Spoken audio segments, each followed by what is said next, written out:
Well, 12:18, taking a look at our brand new Tropical Depression 13, well out in the central Atlantic. You can see that classic S shape to us here. And I get a feeling by, if not 5 o'clock, by 8 o'clock this evening, we're going to have Tropical Storm Lee. That is the next name on the list.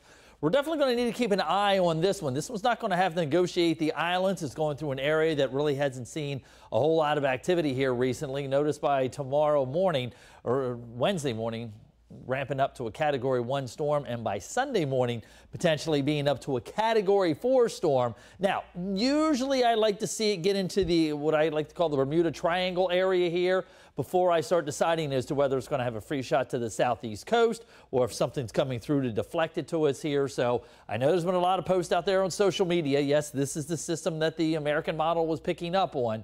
But I'll wait and see what happens here and see what traffic cop is negotiating the eastern part of the United States here as we get into the early to middle part of next week. Meanwhile, closer to home, we're tracking the heat for us here. In case you're wondering, we've had 50 days so far this year. Today will be the 51st of 90 degrees or above, and that is actually running above our 30-year average. And in fact, if you're wondering, the warmest temperature we've seen so far this year was 97 in New Bern. That occurred back on August 21st. The question is, will we see warmer temperatures than that here over this week? And we may have a shot of it coming our way tomorrow. I think tomorrow is going to be a little bit warmer than today. Not much in the way of cloud cover across the area for us this afternoon, but it already feels like 100 degrees or so. So dangerous heat's going to be around for us here as we go through the day today.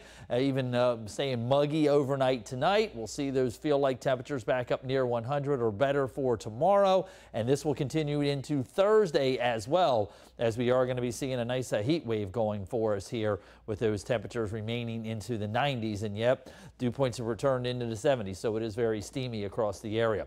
Mid 90s for inland spots, upper 80s to near 90 at the beaches. Again, we're keeping our eye on some of the records for us here. Jacksonville potentially could go by the wayside. Same thing in New Bern and maybe even Morehead City. Overnight tonight, staying on the real muggy side for us here.